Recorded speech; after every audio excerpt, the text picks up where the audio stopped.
Hello, seventh grade science students. I just wanted to give you a little bit of an introduction to today's assignment, the NTI Day 3. So, right now you can see that I'm within the seventh grade So Amazing folder. And if we navigate down, we can find where to click for science. So, Day 3 core classes, Tuesday, March 17th. There we are. So within that folder, you can go ahead and select Science, Hepworth. The information that I'm sharing with you is also good for Ms. Calhoun. We have the same assignments. So whether you can reach me or you can reach Ms. Calhoun, either of us should be able to help you with any question over the NTI work. So we're in the Science folder for Day 3. We're going to open up this document.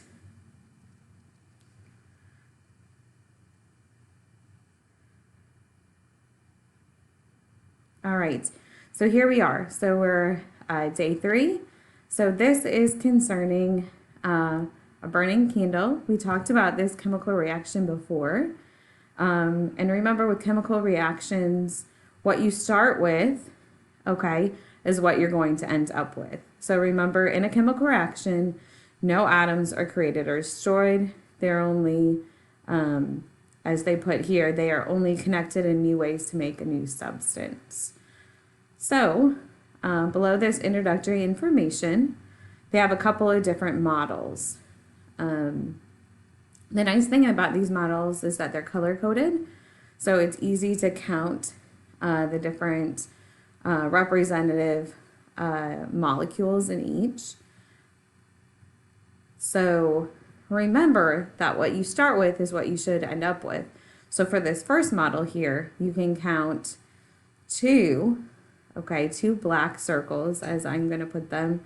And then over here on the product side, you also have two black circles.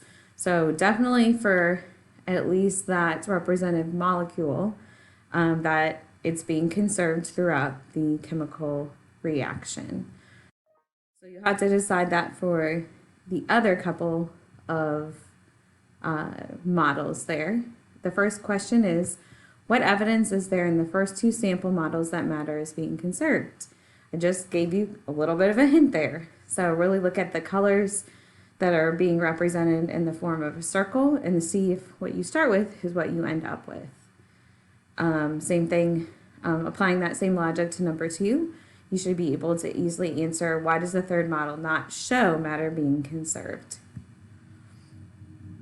The last question here, another chemical reaction that you're familiar with is a candle burning. During this chemical reaction, wax combines with oxygen to produce carbon dioxide and water vapor. And once again, we have the chemical equation where you have the reactants and products. So you're going to create like a representative model, representing the wax and the oxygen, and then it forming the carbon dioxide and water vapor. And so you, like above, you can use the different circles if you would like. And then what evidence is there that your model conserves matter during the chemical reaction? Hopefully when drawing your model, you have the same number of circles representing each of the elements in the equation.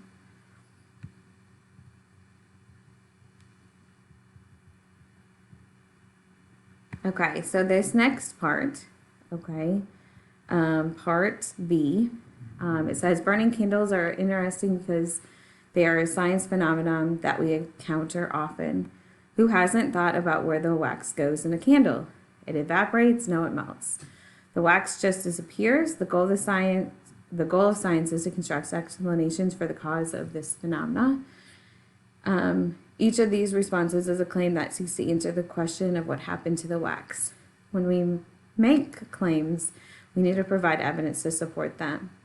So using the model that you created from above, and you guys are welcome to If you want to look up that actual chemical equation, it would be helpful to see as far as the number of molecules in each in order to provide that as part of your evidence for this explanation.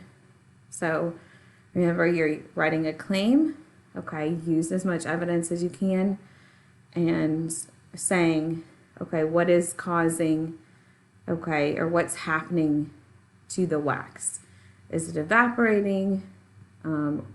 Is it just disappearing? Keeping in mind the law of conservation of mass or matter. And I think that's it. If you have any other questions along the way, feel free to go ahead and shoot me an email or get on Google Hangouts and send me a request, either talk in person or to just chat with you for a little bit. All right, hopefully you have a good rest of your day. Take care. See you later.